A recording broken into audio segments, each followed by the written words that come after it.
literature. I'm relying only on the first scripture of Islam, that is the Quran. So I am referring to Quran only. And on the top, you may be saying the number, that is 21.30. So 21 is the chapter number and 30 is the verse number. So kindly note, you can note the numbers and then you can refer it again. With that same number, you can get this in any of the Quran Sharif, you can find this same passage, and then you can elaborate it and further explore it and do a lot of research in that. So right, I'm starting with the 21.30, that is chapter 21, verse 30. It says, we have made from water every living thing. So this was revealed about 150 years back. And that time they were decided that water is the main carrier. And every living organism is created out of it. And today, scientifically, we say that 80% or 70% or something, the body of every living thing is made of water. So that was revealed 1450 years back. Now, next slide is, in the rain, God sends down from heaven, there giving life to the earth after it is death. So this gave the importance of the water, emphasize that the source for a pure water is only from the rain, which may be collected as a glacier or river front or in pond or anywhere, or it may be percolate within the ground. But only source which is giving the water, that is the rains through the clouds, and that is written as rain that God sends down from heaven, thereby giving life to earth after its death. So everything, every vegetation, every living thing, any human being, every cattle, everyone is dependent on the water, which comes as a natural pure water. Because we classify water in two types, drinkable water and the saline water. So this is about the saline drinkable water, potable water, that is coming only as a source from the rains. And then it may take any shape in a glacier or river or pond or sea or anything anywhere. So that is the way it is coming down. Next. Next, ma'am. Yeah. Next slide is 22.5, chapter 22, verse 5. And you see the earth barren and lifeless, but when we pour down rain upon it, it stirs and swells and puts forth growth of every resplendent kind.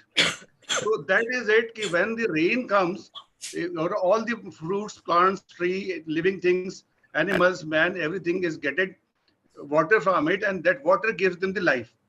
Without water, you may have seen the photographs of the deserts or somewhere where drought has been there. So when there is no water, there is no life. Virtually, life is poured through the rains, through the water. Water is very important for the sustenance of all the living things on the earth. Next. Yeah. This is chapter number 7 and verse 57. It reads, and he is who sends the winds as tiding, heralding his grace, until when they have raised a heavy laden cloud. So this is the thing, how the mechanism, how the scientifically we interpret how the rains occur. So this is the wind which takes the content of the moisture upward, and that is formed in the cloud. So until then, when they have raised a heavily laden cloud, so cloud is the formed with the water going up through the process of heat, and then it accumulates and it forms a cloud. And when clouds are very heavy, we drive it to the dead land and cause the rain to descend upon it. So when the clouds reach the saturation level, then only the water comes from the clouds. So this is the another scientific way of looking upon it, which is here, and descends upon it, and they bring forth fruits of every kind. So all the vegetation or the life to form is dependent on the rainwater. That is water may be coming directly from the rain, or maybe stored, maybe flowing on the surface of the earth or anyway. But water is the crux for every living thing for survival and growth. Next one. Now we are talking about 6.99. That is chapter 6, verse 99. It is he who sends down water from the sky, and thereby we have brought forth the plants of every kind, and out of it we bring forth green stalks, from which we bring forth thick clustered grain, जिसको हम कभी बाली कहते हैं, गेहूं की बाली है या फरों में तब बहुत से फ्रूट्स हैं जो ग्रेन्स हैं वो उस करके फार्म होते हैं. And out of the date palm and its spathe come forth clusters and date hanging low and near, and garden of grapes, olives and pomegranates, each similar yet different.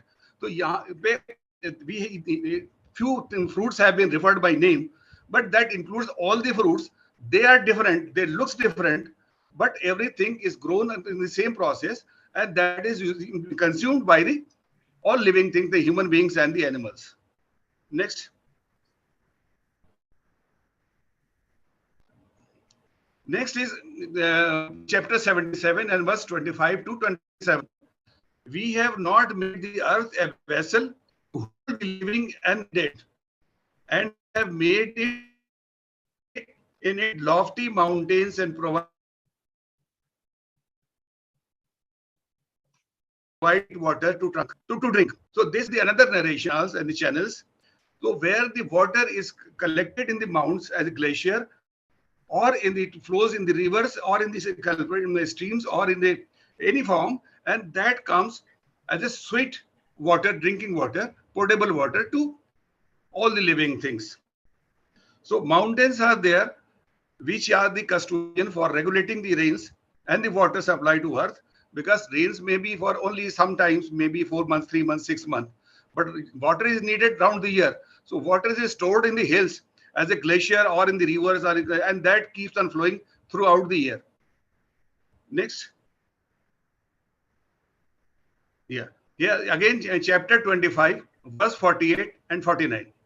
We send down pure water from the sky, thereby to bring to life a dead land, and is like the thirst of that which we have created, cattle and men in multitudes. So all the living things, that is cattle and the men, all the human beings, all the species are included in this. They take the water, and that quench their thirst. So this is the another aspect of water. Next one. Yeah, here. This is chapter 8 and verse 11. And he caused rain to descend on you from heaven to cleanse you therewith. So here the another role of water is cleaning, washing and cleaning, and all sort of cleaning is done by the water.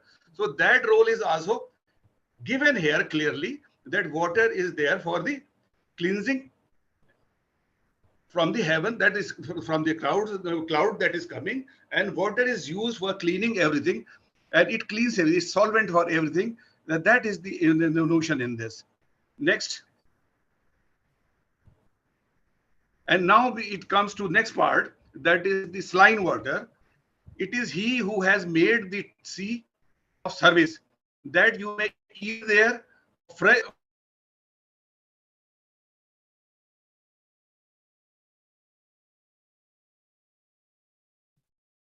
flesh that fresh and tender, and may bring forth from it that plow the waves, and that you may seek his bounty. So here the role of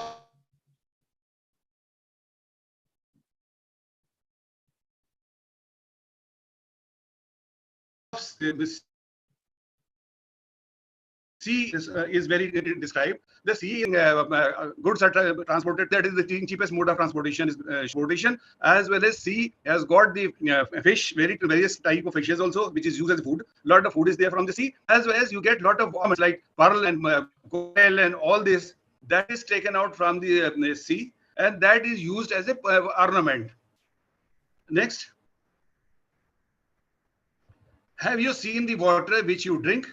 Was it you who sent it down from the rain cloud, or did we send it? Were it our will, we would have made it bitter. Why then do not give thanks? So whatever the submission is, whatever water is coming through rain from the sea, from the sky, not from the sea, from the sky, that is pure and potable, usable. That is salt water, which we use for drinking also.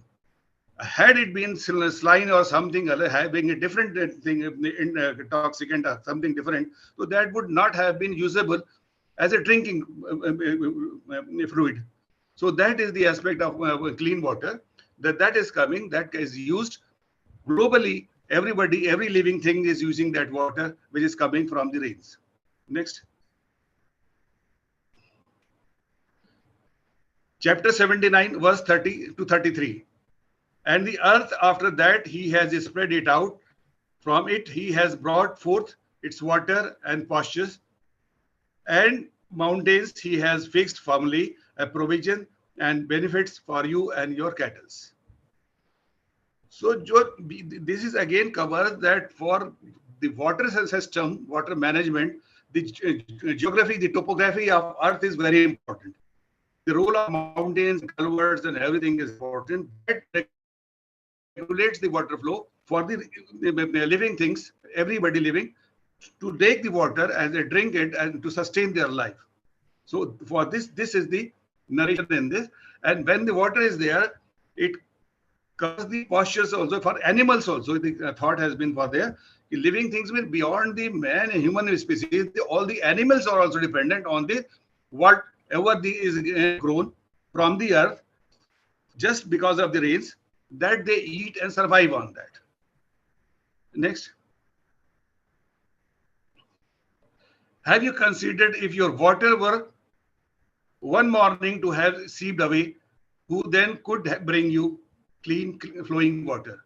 So this passage is again chapter 67, 67 verse 30, that gives on the expresses on the importance of water. If there is no water, if water is not managed, if water seeps away, so if you are not getting the water supply, what situation will occur to you? So that is the forewarning to manage the water. That is very important even for this seminar we are conducting.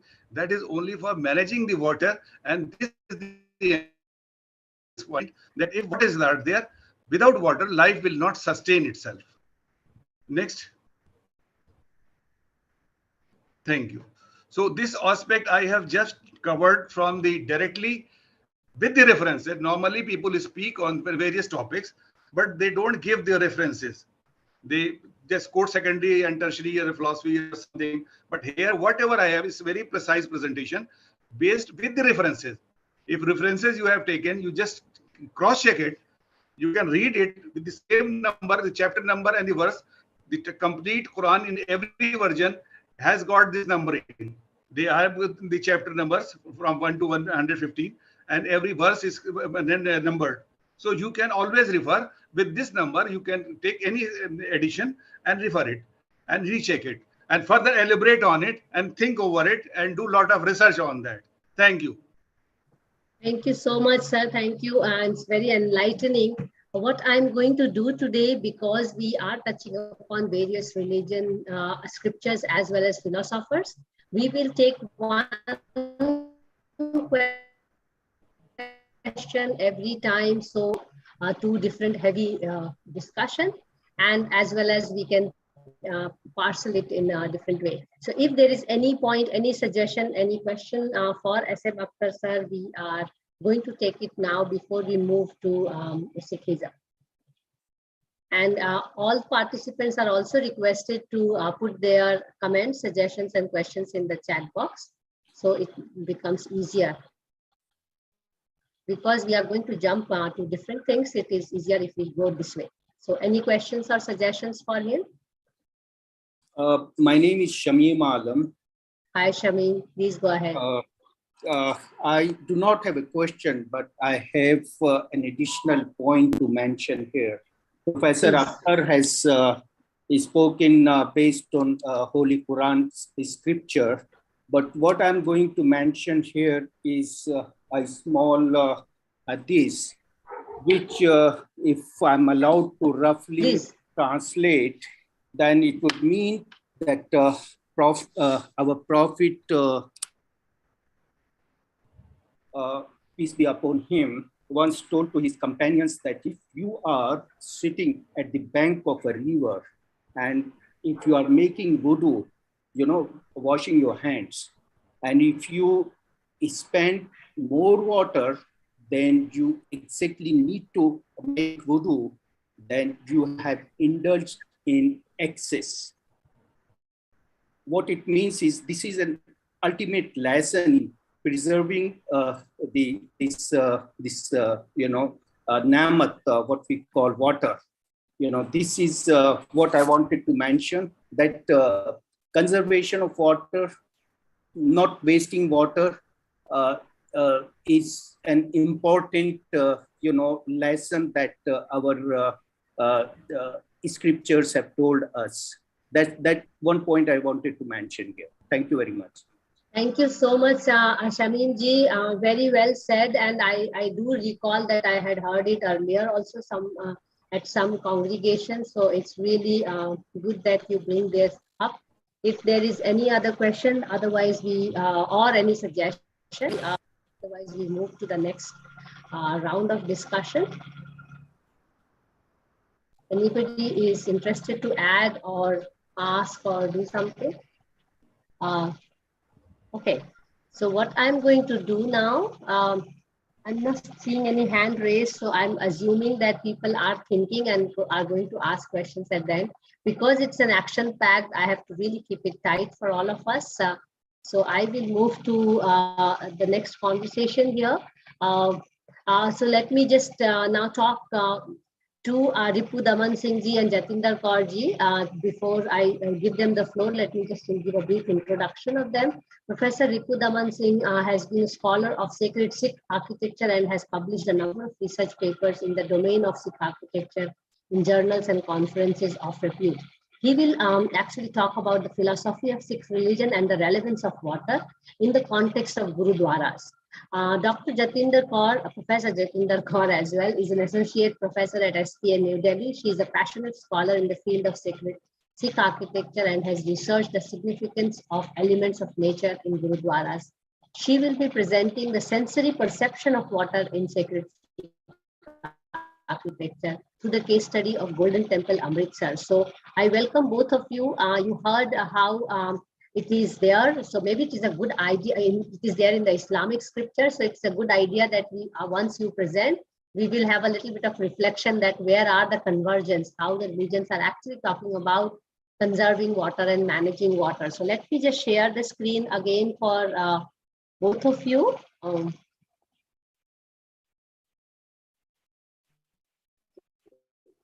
So Ripu Daman ji, you are going first, right? Yes, yes. I hope I am audible. You are audible. Let me just do the slideshow. Okay. It's not yet slideshow, right? Is it slideshow now? Yes. Yeah, now. Okay. Please go ahead, Ripu Daman ji. Yes. So I'm Ripu Daman Singh, and I'm very thankful to Wednesdays for Water and Professor S M Akhtar for giving us this opportunity to interact on this very relevant topic of relevance of water in religious scriptures. So I'll be talking about relevance of water as per Sikh philosophy and as per Guru Granth Sahib. Next, please. Sikhism being a very new religion, actually it's one of the youngest religions, about less than 600 years old. So the place for worship for Sikhism is the Gurdwara, and the spatial layout is centered around Guru Granth Sahib, which will be referred as SGGS in the coming slides, which is considered as the Guru and a source for spiritual enlightenment. And Sikh philosophy is enumerated as Naam, that is the name of the God. And the belief is monotheistic, that is, believe in one God, which is expressed through Ik Onkar. Next, please. So Guru Granth Sahib talks about the 5 elements of nature through the verses Tin mein panch tat kar vasa and Har ape panch tat bisthara vich tatu panj aap pave. That means that God has created these 5 elements which share a harmonious relationship with each other as well as the all the living beings.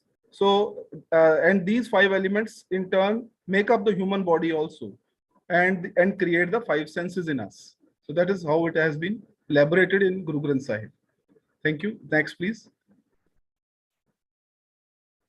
Then again, talking about the relevance of water, Ape Jal Thal Sagar Sarvar, that is mentioned in page number 1020, where God is equated with water, land, sea, as well as pool, signifying the strong divine connect of water and religion.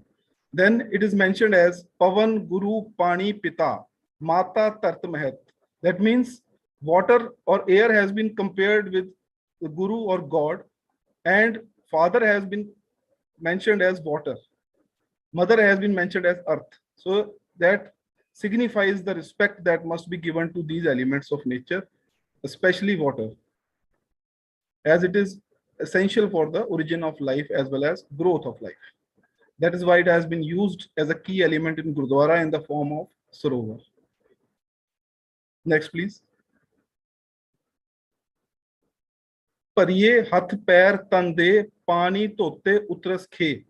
As per Shri Guru Granth Sahib, page number 4, it is very clearly mentioned that we must use water to remove the dirt and impurities from our hands, feet, as well as the body. That is why the spatial layout includes spaces to wash our feet in the form of a chubacha before we enter the shrine, wash our hands in the basins provided, and wash our body through the sarovars provided before we enter into the shrine for worship. Then another mentioned by Sheikh Farid, Ut Frida Ujju, Saj Sube Nirvaj Gujar, means that before prayer, before the morning prayer, one must cleanse himself or herself, because that will make not only her body, his or her body pure, but also the soul also pure. Next, please.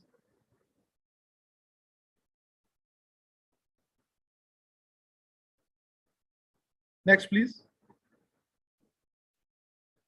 Then Kar Ishnan Simar Prab Apna Man Tan Pe Aroga. If we cleanse ourselves with water and then mediate, which will lead to the purification of body as well as soul, and then only we will be able to understand the prayer, and our prayers will be accepted. So that is why it is also mentioned that water in the along the Gurdwara in the Sarovar will become nectar, will become Amrit, due to the worship of God which goes on day and night in the form of various verses, hymns, prayers, and many other part and all those things, which will lead to these Naam Simran is being done day and night, which will make this water as a nectar or Amrit. So that is why this name Amrit Sarovar. Next, please. So that is why the Gurus had recommended the provision of Sarovars in the Gurdwaras. So those Gurdwaras could be in the form of artificial tanks like Sarovars within the Gurdwaras. And in one case, like in the Golden Temple, the Gurdwara is in the center of a pool only. But there are many examples where various manifestations of Sarovar are there. Like many Gurdwaras are located on the banks of the rivers, where rivers have been used as Sarovars. So like in the Gurdwara Sachkhand in Nanded, where river Narmada is there. Then Gurdwara Paonta Sahib in Uttarakhand, where river Yamuna is there. And then river Jhelum is there, alongside Gurdwara Chemi Pasha in Baramulla. Next, please. Now, this is the image of Gurdwara Hemkund Sahib, which is in Uttarakhand, in the higher locations where there is snow for around 8 months of the year. And when the snow melts, this Sarovar is formed. So this is a kind of valley where the Sarovar is formed due to the melting of snow, and it is being used as a Sarovar for the summer months, 3 or 4 months. And this natural lake also offers beautiful views as well as the reflection of the Gurdwara within it. And the Gurdwara emerges out of the snow every summer. So it's a magical site. So that is how water has been incorporated in most of the religious buildings in the daily activities of a Gurdwara in Sikh religion. Next, please. Now, apart from river or sarovar, there are other manifestations of sarovar in the form of baulis, hot springs, like there's an underground step well or bauli in Goindwal Sahib near Amritsar, and a hot spring bath in Himachal Pradesh in Manikaran Gurdwara, where one can take bath through the traditionally historical sources of water, which were established especially at places where there was a shortage of water, there was scarcity of water, such as in Goindwal Sahib, where the step well was created and rainwater was accumulated. And the natural hot springs of Manikaran have been preserved till date and are being used not only for bathing but for cooking also. Next, please. Now, apart from that, the water has been highlighted such that there are few towns like Amritsar, where Sar is a short form of Sarovar. Muktsar, so these towns have been named after water, the pure water of the Sarovars. Apart from that, there are many Gurdwaras which are named after sources of water, like Gurdwara Gobind Ghat in Uttarakhand, Gurdwara Nanak Pyao in New Delhi, where Guru Nanak had started a free water service in the water scarce area of Delhi. Then there is Gurdwara Nanak Jira. This is in Karnataka, where a natural spring of water was discovered by Guru Nanak Dev Ji. Then there is Gurdwara Gupsar Sahib, Likhansar Sahib, Guru Sar Sahib, Ramsar Sahib, Muksar Sahib, and Gurdwara Chowa Sahib. This is in present day Pakistan. So these are all named after sources of water and natural water bodies. Next, please. Then in the religion, it has been strongly recommended that Jan ki seva uttam kama. That means that if we serve the people, the humanity, then only it will be the best form of service towards humanity. So that is how the verse from Guru Granth Sahib recommends, and that is what is being done in the Gurdwaras in the form of Jal Seva as a part of a ritual, daily ritual. Next, please. Then the sources of water have been celebrated through the establishment of various Gurdwaras, like Gurdwara Panja Sahib in Hasan Abdal in present-day Pakistan was built around a water body which was created by Guru Nanak Dev Ji. And then there are the Gurdwara that I was talking about, Gurdwara Nanak Jira, which has a divine spring water dating back to 15th century, and still it is providing pure water to everybody there. Next, please. Then the Gurdwara Manikaran Sahib is having the hot water spring, which is being used for cooking also, apart from taking bath. Then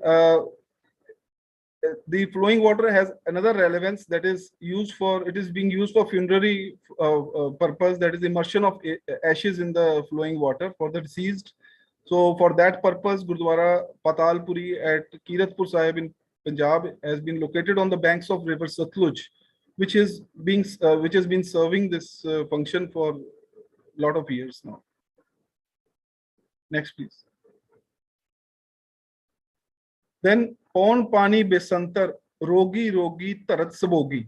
That means that air and water have been polluted due to human activities over the years, and this has been mentioned in Guru Granth Sahib around 500 to 600 years back. There was a sacred rivulet, Kali Bain, in Sultanpur Lodi area, where Guru Nanak Dev Ji had stayed during his childhood.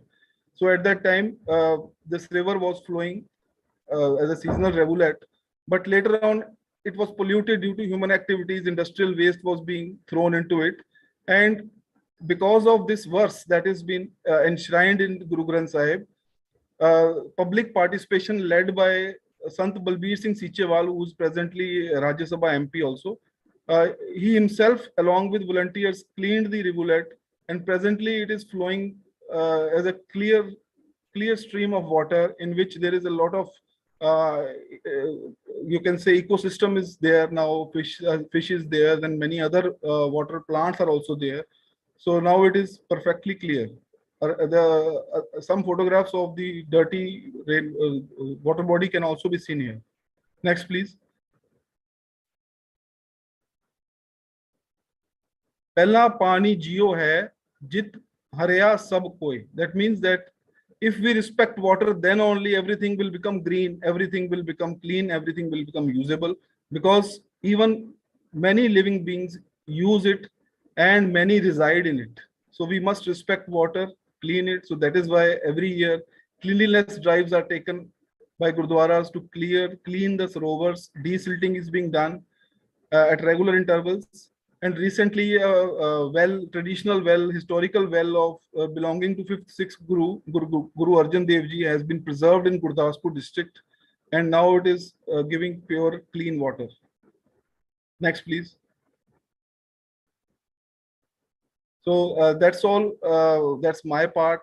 Now this will be carried over by Dr. Jatinder Kaur, my better half, and she will discuss about the sensory perception in sacred Sikh architecture. Thank you. Thank you, Ripu Daman ji. It's really great that you could also bring in the aspect of how the religious structures have been also decided based on the scriptures. At the same time, you also mentioned the very essence that how community comes together around the scriptures or the philosophy to take charge of taking care of the water bodies. So thank you very much. We will talk about it more, and we will invite questions and suggestions after Jatinder ji has presented. So Jatinder ji, you are going to take us through the Golden Temple. So let us walk through with you. Over to you. Yeah. Thank you so much. So a very good evening to all those who have joined in the conversations focused at water in religious spiritual scriptures.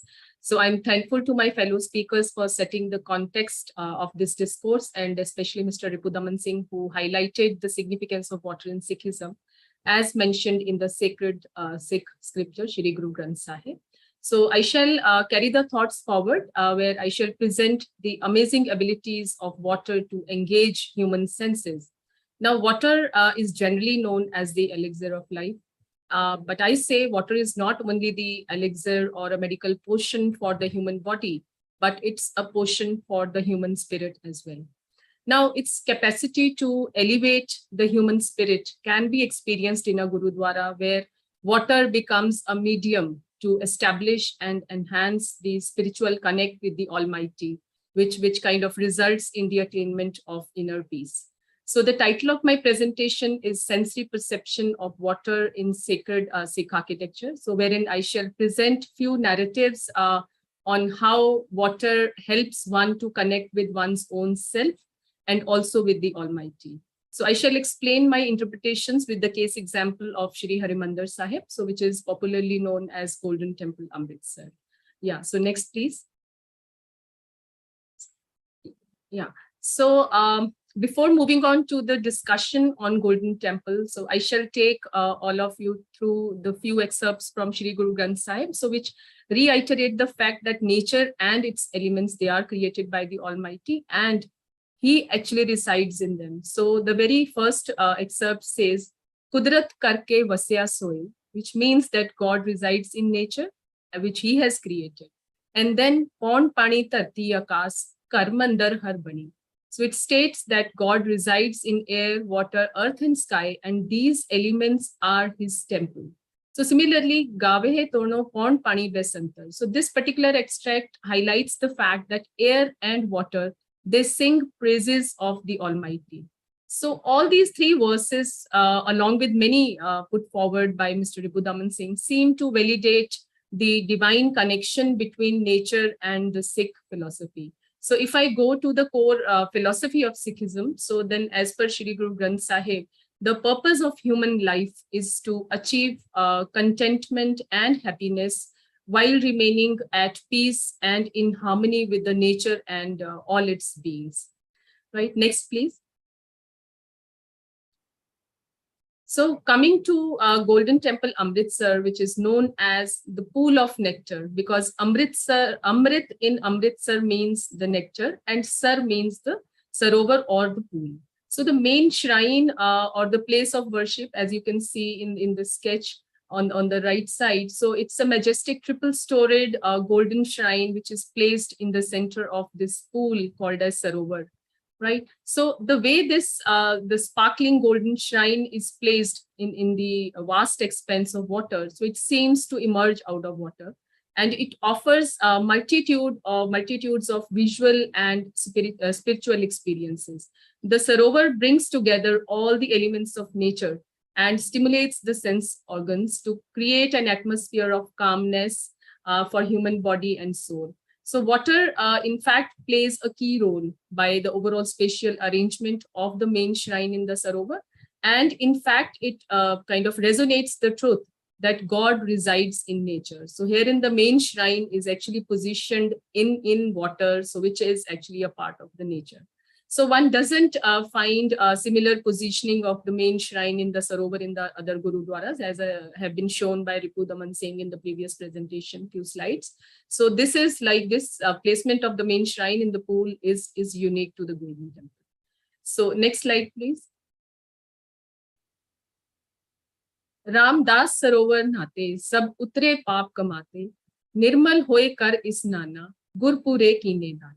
Now these verses specifically refer to the Golden Temple Amritsar, which kind of strengthen one's spiritual faith by bringing out the fact that taking bath at Harimandir Sahib Amritsar shall erase all the sins and will make one pure while bestowing the blessings of the God. And furthermore, since water is considered so pious, so it is used for baptism. So this is Amrit Shakana. So it's used for the baptism. I mean, its purity is like valued a lot. So this is about the ability of water again to kind of help you reach out to the Almighty. Yeah, next, please. Yeah, so now I have few slides which are related to accentuation of the placemaking characteristics by water in the Golden Temple.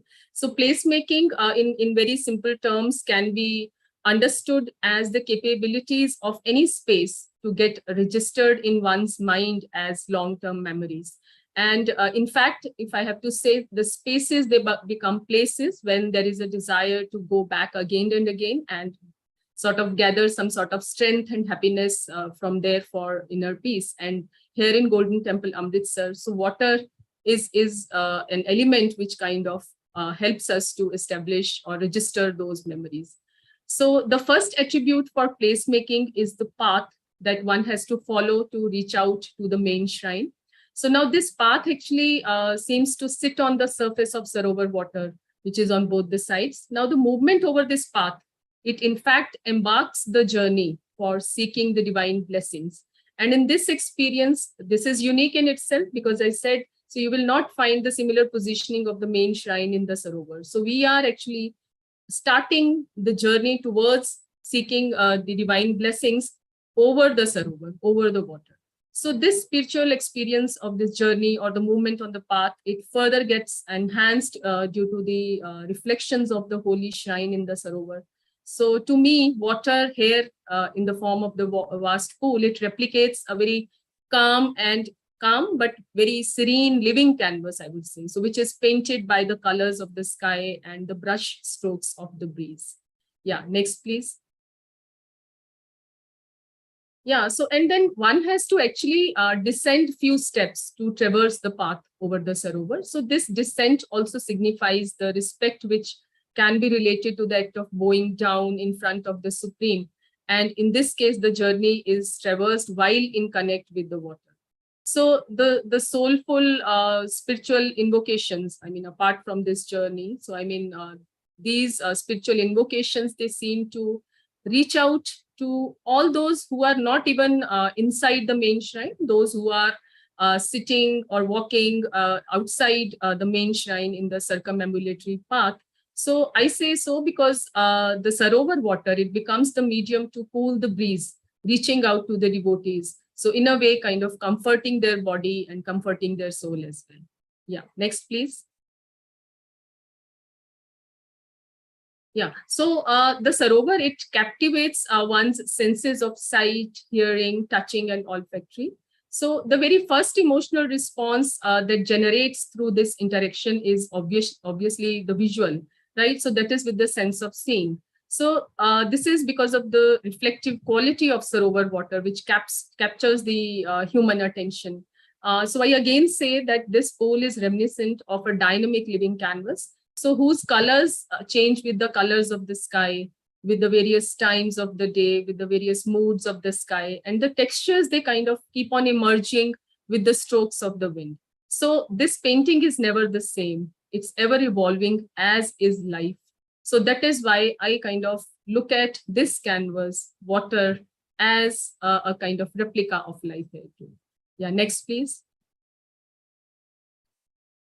Yeah, so the emotional response through the sense of hearing, it can be evoked if one sits with the eyes in this space, with the closed eyes in this space, and then one can hear the sounds of splashes of water by the devotees who are taking a holy dip in the sarovar, and then splattering sounds which are generated by the fish in the sarovar, and the birds which can be seen, I mean, flying, fluttering their wings over the sarovar. So all these, they caress the soul, which in that time is like connected not only with the Almighty, but with your own self too. Yeah, next please.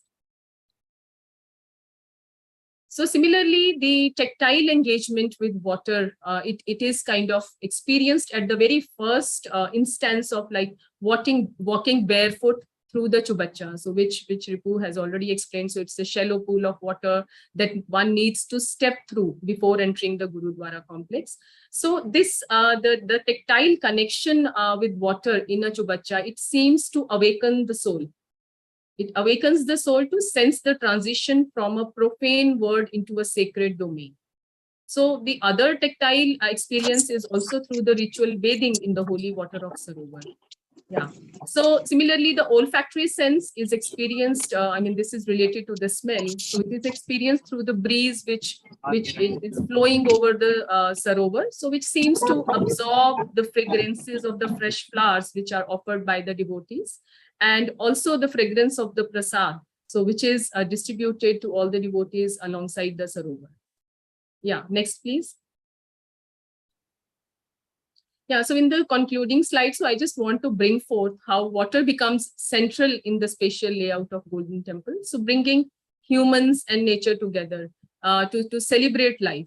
So life which actually sustains on healthy body and soul. So water becomes a medium to offer us these celebrations of all forms of life, with playful jumps and hide and seek of fish in it, chirping of birds in the holy berry tree alongside the sarovar, then small insects, I mean, which are busy feeding over the leftover bits and pieces of seeds or the fruits of the tree, which are dispersed on the floor. So all seemingly satiating the needs of the human body and the spirit. So next, please. Yeah, so I wrap up my presentation by saying that water in Golden Temple, Amritsar, it creates spheres of these celestial splendors by making everyone a participant in spiritual treats. So all of us, we are participating. So water is acting as a medium, which is like helping us to establish connect with one's own self, with the others who join for the worship. We are establishing connect with them, and water is enhancing that experience. And water is also acting as a medium to help us connect with the Almighty. Yeah, so that's all what I wanted to bring forth. Yeah, thank you. Thank you, Jatinder. Thanks so much to really get into the, one structure and explain us how scripture can be read through the structure. So it's really enlightening, and also get to understand through the verses how they are written and what it means in the everyday practice, as even Ripu Daman was also talking about, and then you bring it back into the main discussion of the building itself and the premise. So it's really enlightening for all of us to hear. And also now we can even see the convergence where there's a lot of discussion on importance of nature, other beings apart from we being part of the water. But an important, I think, commonality, which I will speak up before I move to Dr. Harish, is that water has been used as a means to clean ourselves, not only to clean everything, but even clean our emotional self, spiritual self, So, and it is mentioned through sins. So that's a very common relationship which I can relate to. So I will again open the floor for anyone to have a comment, suggestion, and discussion before I move to Harish and talk about some proverbs from our well-known philosophers. So The floor is open for all the participants. We will go this way because today is a little bit heavy and also action-packed, so it makes it more engaging and you are not only on the receiving side. So anyone can please unmute themselves and speak up, please.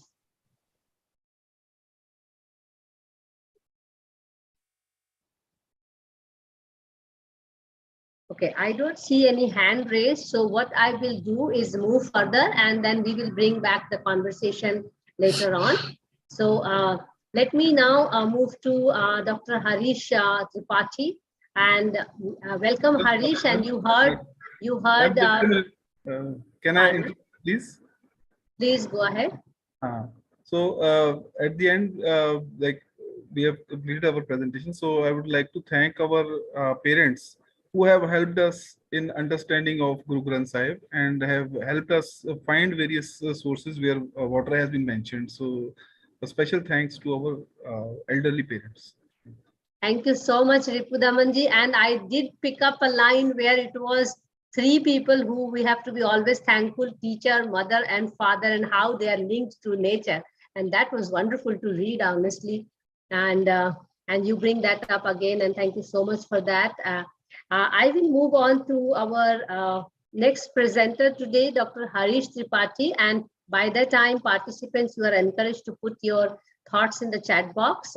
We are aware that this is a heavy session, but at the same time, we are also trying to encourage people to understand these philosophical, spiritual, and religious aspects, because if the regular technical scientific water management is not working, we were very keen to really get into these aspects and see if they can be useful to bring change or social behavioral change in among us. So that is the reason why we are organizing these sessions today and in the future sessions. So Dr. Harish Tripathi is an architect by profession with masters in acoustics and PhD in architecture from Jamia Millia Islamia, the Central University, New Delhi. He is also visiting faculty there, and he's going to share with us what Kabir and Rahim has written about water as well as nature.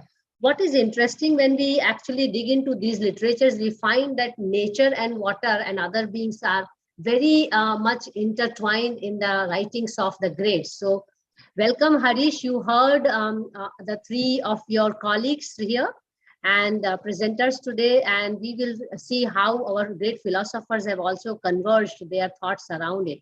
So let me just share the screen for your part of presentation now. Yeah, thank you. Please confirm when you see the presentation. No, this was last slide. Now you can. Yes. Is it on the slide mode? Yeah, it is in the slide mode. Slideshow. And yeah. Thank you. And I think this is the start point. Good evening, everyone. I'm going to talk about some dohe from Kabir and Rahim. Kabir and Rahim has used water as metaphor, and it is important to their dohe. Here I would like to say that directly they are not talking about any water management or anything like that, but lot of learnings can be taken up at tertiary level or secondary level from those dohe. And we have shortlisted some where water has been talked about in the narrative or some kind of interpretations we are taking. That's it. Next one.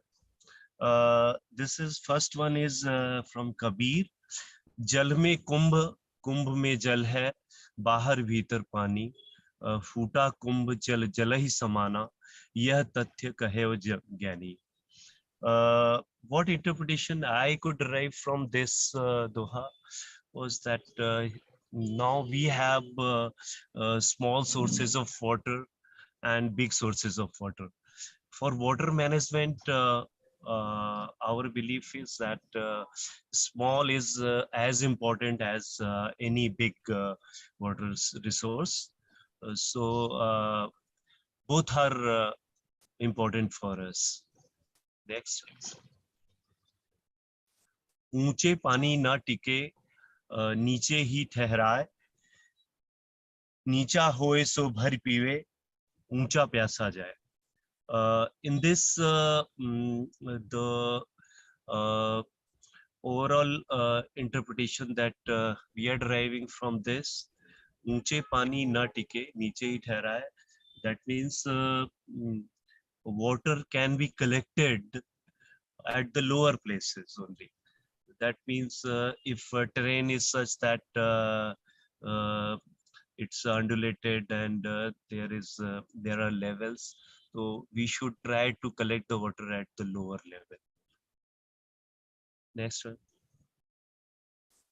दान दिए धन ना घटे, नदी न घटे नीर, अपनी आंखों देखिए यों कथ गए Kabir. Now here he is talking about one trait of river, that river water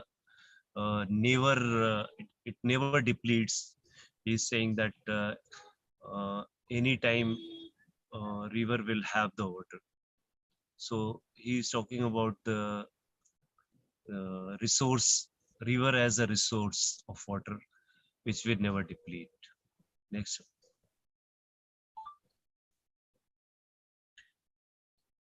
बहता पानी निर्मला, बाधा गंदा होए, साधु जग रमता भला, दाग न लागे कोई.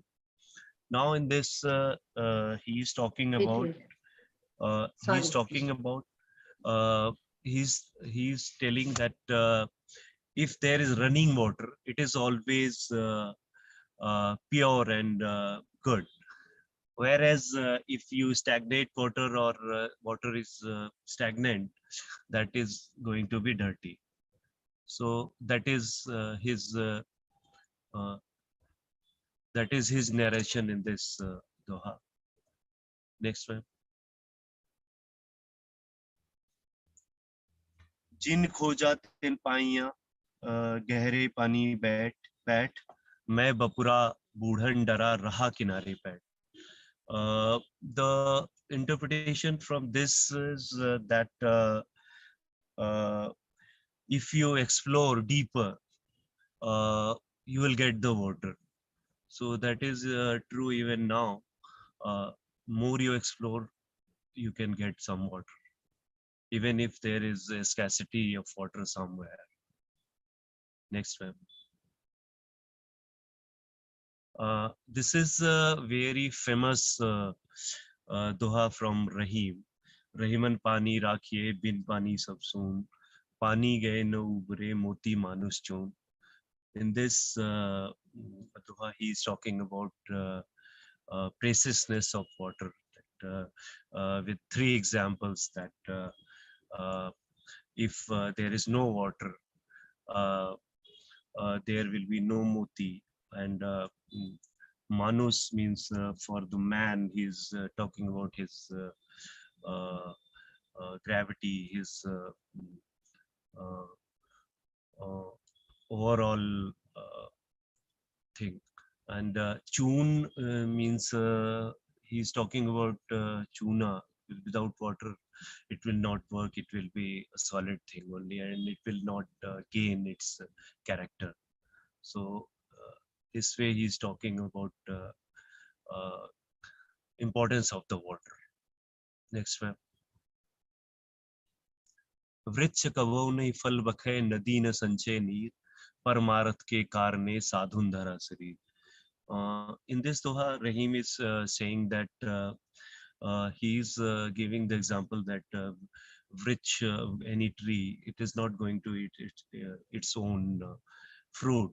Same way, nadina sanchay neer means any river is not collecting any water. It's just giving. It's flowing from the source to wherever it is connected, and it is just flowing. So it will never collect any water. Next one. नात ने दूरी भली, लो रहीम जिये जान, निकट निरादर होत है ज्यों गढ़ही को पान. the context might be some different, but what exactly we wanted to use here was Gadhi ko pani means normally Gadhi is the term for if you generally in earlier times when people used to make their houses, digging all the earth. So after that they have pond kind of thing that was called Gadhi. So in this case, what happened, because Gadhi water, a lot of times quality of this water was not good, and that example he was giving. I mean, one aspect was there, percolation happened, but if percolation did not happen, then that water was not of good quality. This is what Rahim is telling. Next one. Rahiman निज संपत्ति बिना कोई न विपद सहाय बिन पानी ज्यों जलज को नहीं रह सके बचाए.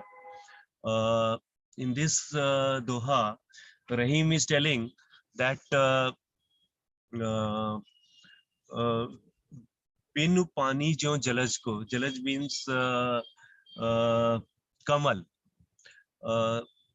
What he is telling, without water Kamal cannot be saved. I mean, it takes energy from sun, but without water, it cannot be saved. So this way, he's telling importance of the water. Next, ma'am. धनी रहीम जलपंख को लघु जिए पियत अघाय उदधि बड़ाई कौन है जगत पियास हो जाए. In this case, main derivative is that Rahim is saying, I mean, small is big kind of concept he is giving, that Dhani Rahim Jalpank. Jalpank means very small, shallow water bodies, very shallow, and just 6 inches, 6. So Dhani Rahim Jalpank ko लघु जीय पियत अघाय, मतलब small creatures, they are going to take water from there. And उदधि बढ़ाई कौन है जगत प्यास हो जाए. That means कि उस समुंदर, how to praise the sea where nobody can drink the water. That means he is talking about even small water bodies or small things in terms of water. Okay, these are also important. So now we see that these people 500 years back, they at that time they could see the importance of water, and they, in their narrations and in their poetry, in their I mean their intent might be different, but water is always used as a medium of expression of those people.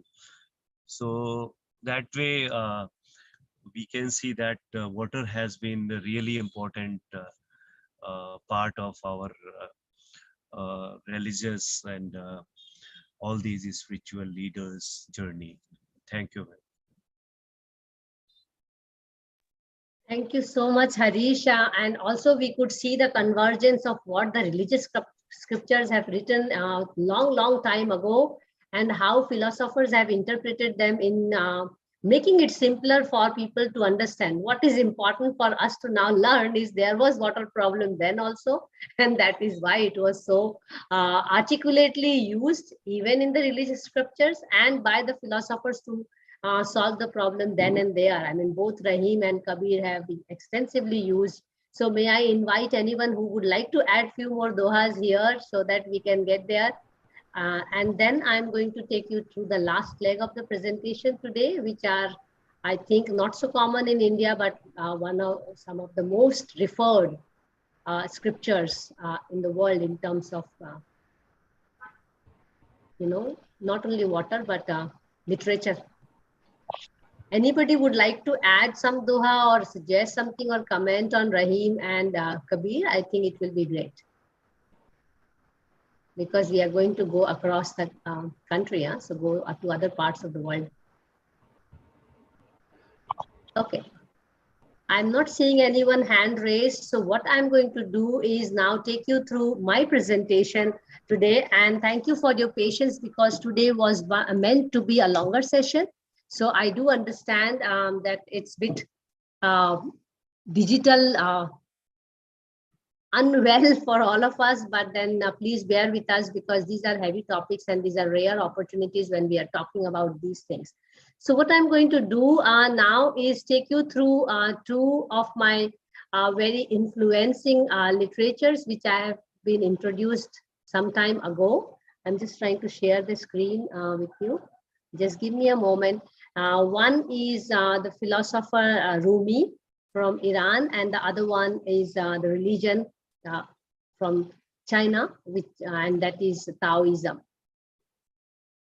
So a very brief introduction to them, their work, because I am also a beginner into the works of both of them. Do you see my slide? Yes, we see it. Okay, thank you. So I'm not going to really get into the depth of their work, but just my reflection where I relate, and which is why I really feel grateful to all the four speakers today, because I could learn a little bit from them and also start relating and reflecting upon how I really see life. So why Rumi and Taoism really means to me a lot is because I'm trying to reflect even in my everyday practice of life.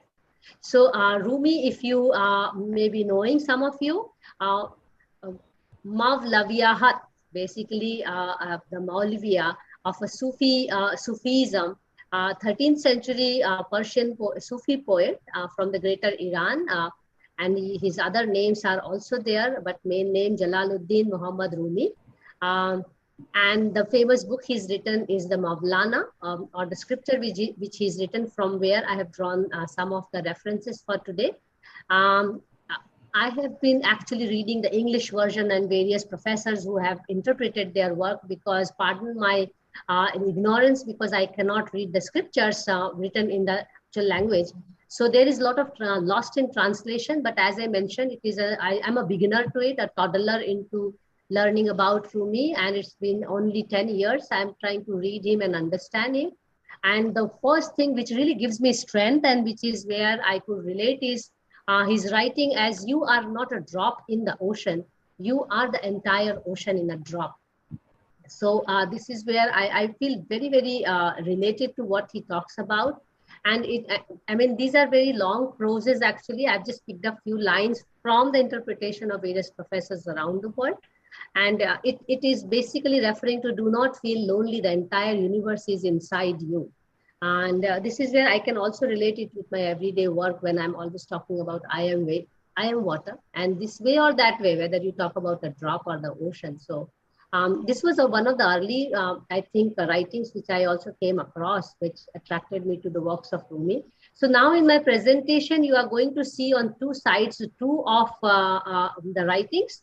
I'm going to take one of them and discuss with you, and leave the other one with you, so that you can read it and start thinking about it and let it sink into you. So I'm going to read the one which is shorter. Not only the thirsty seek the water as well seeks the thirsty.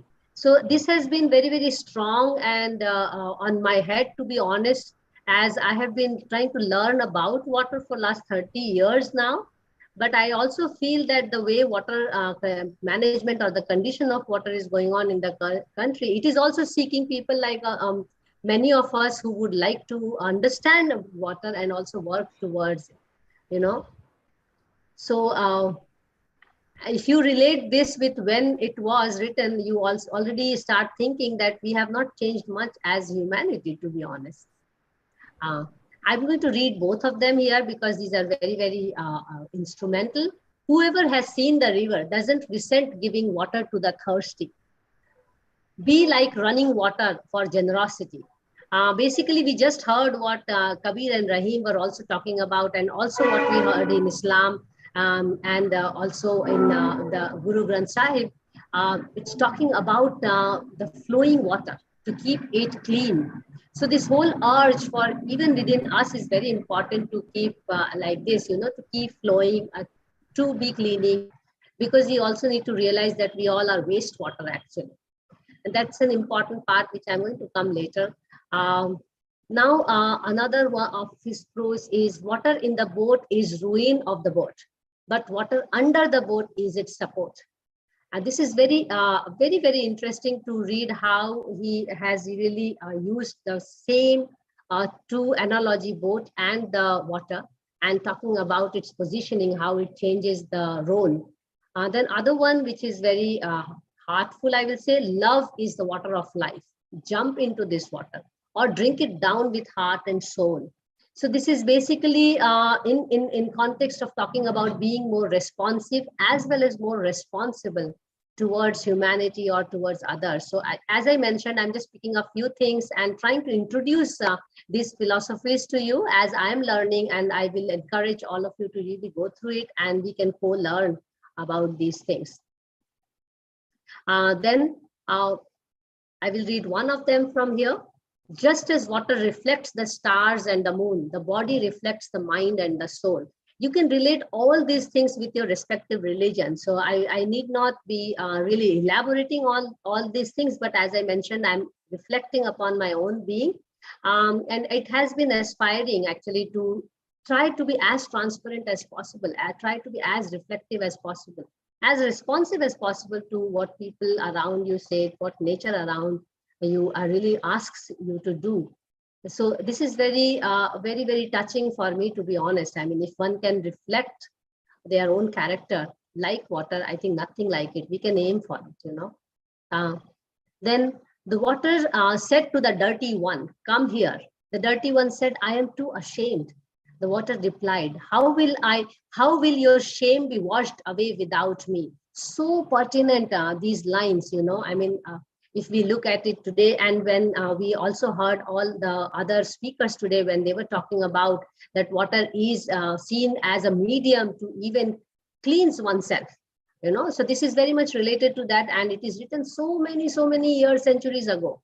Then other one is truth lifts the heart, like water refreshes the thirst. So again, I will bring some slides back information where he was talking about how thirsty and how our responsibility toward it goes. So what I see from these lines is, as I mentioned, that I am a wastewater or a bag of wastewater, constantly aspiring to clean myself with the knowledge of water. And very much the way it is talking about the water is also seeking people like us who are looking for talking about water or learning about water or solving its problem. I mean, because by then we are also solving our problem. So this is the last one from Rumi, and then I move to Taoism, because these are very continent apart, I must say. But today, let us swim wildly, joyously in gratitude, and that is what we are doing also today in this session.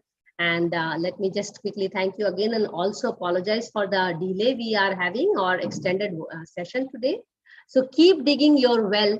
Water is there somewhere, and that's the urge for knowledge. And I can relate it with very well for last over near 3 decades now. And honestly, I feel that I don't even know even a droplet of water knowledge which is available in this world. So let me move to Taoism from here, and then I can open the floor for participants. So Taoism is also mentioned as Taoism, and the famous scripture is Tao Te Ching, and written by Lao Tzu, a Chinese philosopher from the 6th century. He has many names, but his main name is Le Er. I may be pronouncing not exactly the way it is pronounced there, but it's a very short book, 81 chapters in the Tao Te Ching, and most of the text written there is actually referred with nature. Taoism is all about connecting with nature, and the most referred element in nature is water in Taoism, because Tao Te Ching means way of life, and it is considered as a water course. The whole Taoism is considered as a water course. And when there are professors who are teaching water, I have read through it that they really consider understanding Taoism thoroughly to even understand society and nature. So the most impactful line from Taoism personally for me has been like, be like water. And then you can relate it with other scriptures and religions, like being transparent, being flowing, being clean, and all those things. And in Taoist literature, these are also long proses. And I have just picked the key lines from there. Again, written in Chinese, so apologies that I cannot present you the exact wordings from there because I cannot even read and understand it. And I have interpreted it again from various professors who have been reading Taoism, and I've just pulled out a few things from there. So be like water. Way of life is to be water, fluid, flow smoothly around obstacles. This is from the prose itself. So way of life is to be water, like fluid, flow smoothly around obstacles to not bump against them. Adapt yourself to the shape of the channel to not get stuck. So we can all imagine how water is flowing and how it has been talked about by Lao Tzu. Now here in my presentation, you are seeing two of them. And I have somewhere I have referred the chapters and somewhere I could not. So pardon my ignorance there. From chapter 8, it talks about the supreme good is like water. And it refers to human being, by the way. Water is good. It benefits all things and does not compete with them. It dwells in the lowly places that all disdain, that humans disdain. That is why it is Tao. So in Taoism, it is really talked about being at the lowermost. And we just heard right now in Rumi's work also, when water is on the boat and when boat is on the water. And these things we can start relating. And this is exactly what I have been trying to understand when I'm reading these two scriptures and trying to see in my everyday life, as well as the literatures which are available, including the scientific literature. And the most influencing lines from Taoism for me, and I believe in it strongly, is inaction is better than action. And I have been relating it with the very idea of de-development, which I believe strongly in. And I'm not a proponent of development. And I could read through why inaction is an important aspect of life, and which helps us to understand the purpose of me being born, or a being born. So not doing is a good thing actually. And in alignment with Taoism principles, it has three main principles: inaction, simplicity, and living in harmony with nature. And this can be elaborated, a lot. But it's a very small book to refer to, so I will encourage all of you to really go through it. Now, from chapter 78 out of the 81 chapters, soft is strong.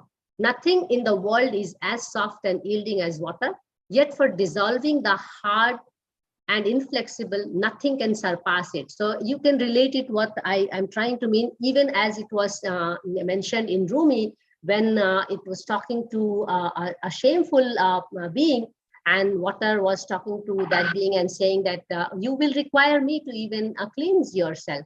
And we heard it in other religion scriptures as well from our other speakers. Here it is also talking, even the hardest of the thing like mountains also require water to weather, and even the hardest of the metals and minerals. The heavy is the root of the light, the unmoved is the source of all the movements. And that's talking about the mighty, or the purity and might of the water. Very important part of the three principles is returning to stillness, which is the way of nature. The way of nature is unchanging. Knowing constancy is insight. And then I'm going to read the other one because these are relative. Be content with what you have. Rejoice in the way things are. When you realize there is nothing lacking, the whole world belongs to you. So I think these are very, very important lessons for life, and especially the way we are going with development nowadays. I don't see any end to it. In fact, if we can really reflect upon, sit back and think about it, and thinking is very important. And that's an important part where Taoism also talks about looking at the nature as a physical manifestation. Many people have been discussing about the difference between Zen and Taoism. And the major difference between Zen and Taoism is that Zen talks in abstraction a lot, and Taoism is more about the physical manifestation of our being, including the nature. So that almost brings me towards the end of the discussion here. And the way to do is to be, and it's just like be like water, you know. So why is the sea king of 100 streams? Because it lies down them, and humility gives its power. So it's again the might of the water, and then talking about why sea is, or the depth of the water also makes it powerful, and also it sits beneath, and it embraces everything on it, you know. So it's from chapter 66, which talks about more being humble is about being human. So I try to bring both of them together here as my last slide, and I will read both of them from Rumi first. Our beyond ideas of wrongdoing and right doing, there is a field. I will meet you there. When the soul lies down in that grass, the world is too full to talk about. This is one of the most famous lines from Rumi, and I'm sure many of you have heard about it. Let me just move to Lao Tzu here. Do you have the patience to wait till your mud settles and the water is clear? Can you remain unmoving till the right action arises by itself? Now, both of them are actually talking about a lot about right doing and wrong doing. Again, trying to bring a social order in our society, or let's say humanity. In fact, they also give some kind of sense of that, yet it is too empty to be filled. I mean, there is so much to be learning about water, so much to be learning about society, because learning about water itself gives an opportunity to learn about society. So thank you so much for your patience, and also thank you for all the presenters to really present their insights, and patience to all the participants to listen to us. Let me just close the slides here, and we open the floor for discussion today. Yeah, thank you so much, all of you. And Vasanta, may I request you to pin the speakers? Thank you. Yes, ma'am, I'll do. We are open for all questions, suggestions, or any ideas, and let us take it from here. So Akhtar sir, I did manage to present today.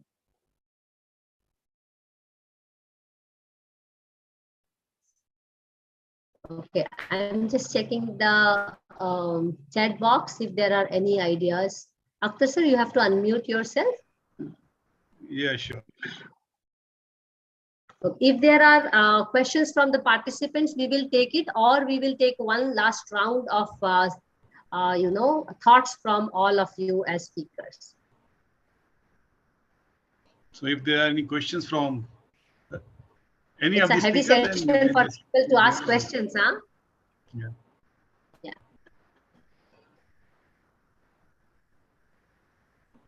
Okay, I don't see any question posed here, but I do see some comments here in the chat box.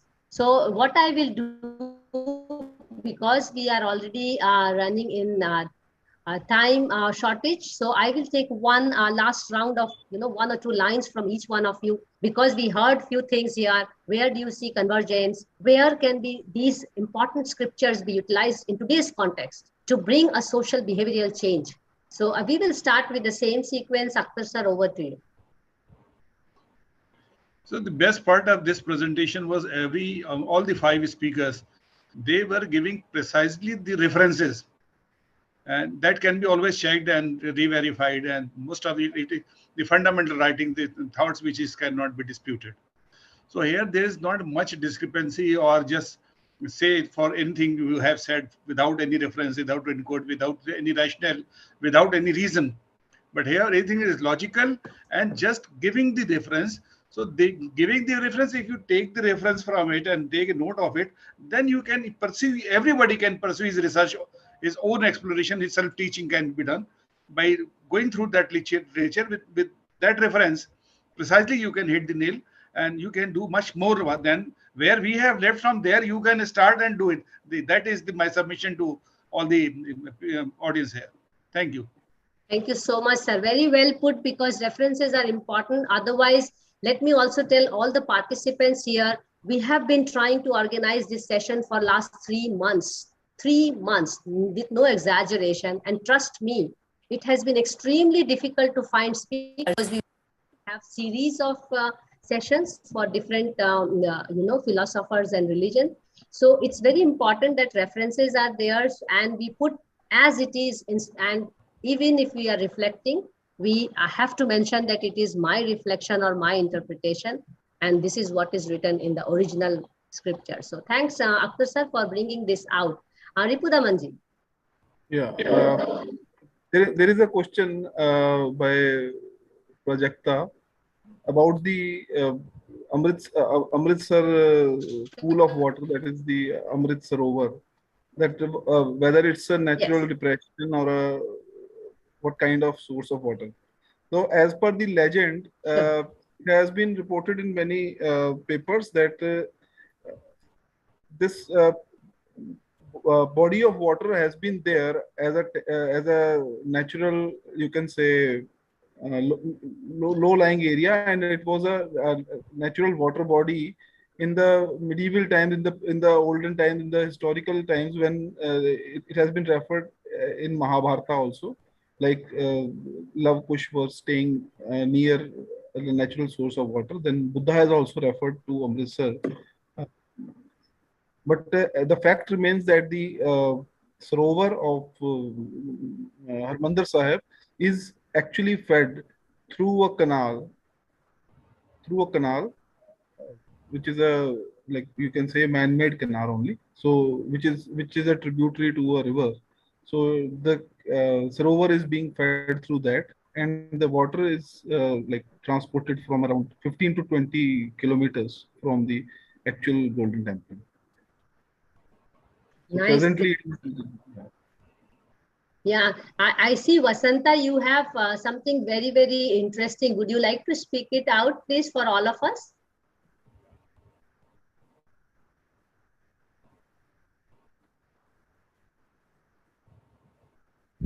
So Vasanta, please go ahead. Yeah, I'm there. Thanks for the chance. So, just thinking on the lines of water and scriptures, there is a Tamil poet called Thiruvalluvar who has written a lot of Tirukkural. So he tends to explain the entire philosophy of world in just 2 sentences.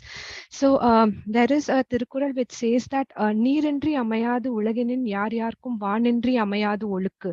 That means that if the world cannot exist without water, neither can water exist without rain. So he establishes the need for rain and how we are supposed to, conserve the environment and sustainability. So I just thought in this juncture, a bit of this detail I can also add here.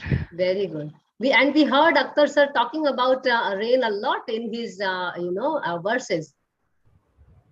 So over to you, Jatinder, last few lines. Oh, we don't hear you. Your audio is not working.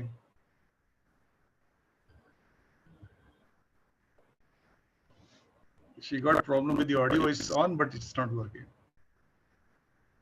Yeah. I'll give her my system.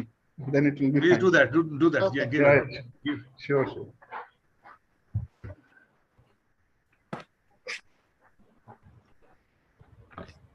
It is a heavy session and completely understandable, to be honest, but it was very, very enjoying from all of you to hear such important lines which we can actually use to bring a change in the society. In fact, we have to also bring it to the classroom. Yes, Ripu. Yeah, sorry. Yeah, so I have to I had to take his help. So I just wanted to add another point to what Ripu was explaining. So this was about the gold Sarovar in Golden Temple. So obviously it was a catchment area. So even today, I mean, in the later parts of the year, I mean, when it became like a very popular place of pilgrimage and tourism also to a certain extent. So the pool, it has been lined, with the permanent materials, with concrete and cement. But the what we say, the base is still it's not lined, so the water is allowed to recharge, right? And then very recently, I think maybe a decade or something, so their filtration plant has been installed there, right? And the community also is invited to come together after a couple of years to do the Kar Seva, so which is a community activity to clean the base of the Sarovar when the Sarovar is emptied, and everybody comes together to clean the silt. And so it is like a holy activity for anybody who gets a chance to like participate in that activity. So to me, water it's a medium of circularity, and so is life. So life, I mean, it originates, it starts from a point, right? So it ends, and rather not ends, but yeah, it transforms. I mean, that cycle keeps on repeating. And that is what water also teaches us in a way. I mean, how it originates, then again, it like goes back, again, it like ascends to form, I mean, into the clouds and comes back. I mean, so that circularity. And I mean, I'm really impressed with obviously all the speakers, but the way, I mean, Rumi is talking about water. So I am like able to like relate life more to water, right? So our scriptures, obviously they are very impactful, because we all believe, we have faith, and that's why we follow, and they teach us a lot. And but life and water, so now the connection is becoming all the more clear. So the convergence that you were talking about, so every religion is talking about that, but circularity is something that comes to my mind. Yeah. Very well put, and thank you so much to bring that out. And now it actually becomes more, an issue for us, or an aspect which we can take it up and bring it to the classrooms, because we really have to find out ways to bring a social change in this way or that way. Technology can do its own bit, but then if social behavior is required, I was thinking through Wednesdays for Water, how can we really bring these messages to people? So now once these messages are brought together, we can do a little bit more research on it, and then bring to the classroom, do the comparison, do the convergence, and also see how it can be translated even to the, even more simpler, so that people can really feel about it. It's all about feeling, and as all of the speakers have mentioned. So Harish, your last few lines. Harish. Yes, sir. Go ahead. Hello. Go ahead. Hello. Yes. Bolo, continue. Yes, sir. Sir, water has been really important in all kind of. In fact, last time that we discussed, during my research and on Vedas, there are n number of references, and all Kabir, Rahim, Tulsidas, anybody you go through, you will find that water is always some kind of simile, some kind of comparison, some kind of thing is always there. And now we are talking about a lot of water management. Even 10,000 years back, our forefathers, they could understand the importance of the water and its management. So my take is that this is one important gift from the nature to us, and we need to see how we are able to keep this intact and as fresh as possible for our future generations. Thank you, Harish. Thanks Mansee, a lot. can I add a line? Yeah. Please go ahead, sir. Please go ahead. It's a late thought, but it's still relevant. In architect's term, we normally say ground zero. Starting from the ground zero. So you are doing on this mission of water from over a year. We have been together, we have been exchanging. But now I think this is the place, from the starting place where we have done. Now we have reached to ground zero. From the basic philosophies, from the scriptures, from the religion, philosophers, then we dwell upon the secondary issues. Normally we have been discussing on the tertiary and extra tertiary issues, but we have been not talking about the fundamentals. This time we started from the fundamentals, that is ground zero. And now on this we can further continue and dwell upon further on expanding the things and the tertiary, secondary, and all of the other levels. That's what I wanted to add here. Thank you. Thank you so much. Very well put that we have to really hit the fundamental. And I think no better place to hit the fundamental or understand the basics than religious, spiritual, and other scriptures which are around it. To be honest, I'm very, very keen to discuss the Vedas, the other Hindu scriptures, Jainism, Buddhism, Christianity, and more. As I mentioned, Zen is also in my wish list. Even philosophers beyond Kabir, Rahim, and Rumi, we go to Ghalib, and I did come across some of the beautiful writings from Ghalib as well. Then to Tagore, Sri Aurobindo, Gandhi, and the list is endless, to be honest. But then, if we can really read through them and understand what they are trying to convey to the society, the intention of organizing this session was to see, can we use these now, writings to try out to bring some change, because technology is doing its bit. But then we are seeing that it is not enough. And if we can, then how can we really bring these values back to our system, back to our everyday life? And for that, it becomes very important that everyone is encouraged to read them, because if again you and I are teaching there, it is again a half-cooked thing. And so water management is not only society management, but knowledge of water becomes very, very important. And we are in a country where, yes, Anupam Mishra ji is again worth spending one full session on Anupam Mishra ji about his works. So thank you, Ajit sir, for bringing that out. And one of the favorite authors post-independence to write about water. So the point I was trying to make is that unless and until water education becomes, a primary to PhD system in our education system, we are really far from solving water problems or managing the water. And it's now a matter of how it is taught, how much it is taught, in what way it is taught. But if it has to be taught, it has to start from the basic or fundamental, as rightly mentioned by Professor Akhtar, and that comes from the religious scriptures, from the philosophers, from other spiritual scriptures, as we all have across the globe for that matter. So with this note, let me thank all of you for joining today, and especially the speakers for the day, Professor Akhtar, Ripu Daman Singh ji, and Jatinder Kaur ji, and Dr. Harish Tripathi for being such wonderful speakers and enlightening us through your domain of work, as well as through Islamic scriptures, through Sikhism, and also talking about Rahim and Kabir.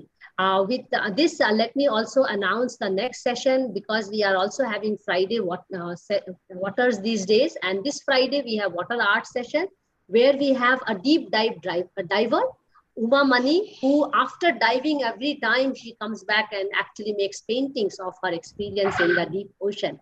So you can imagine how passionate person she is. So do join us this Friday, 23rd September at 5 p.m. with Uma Mani.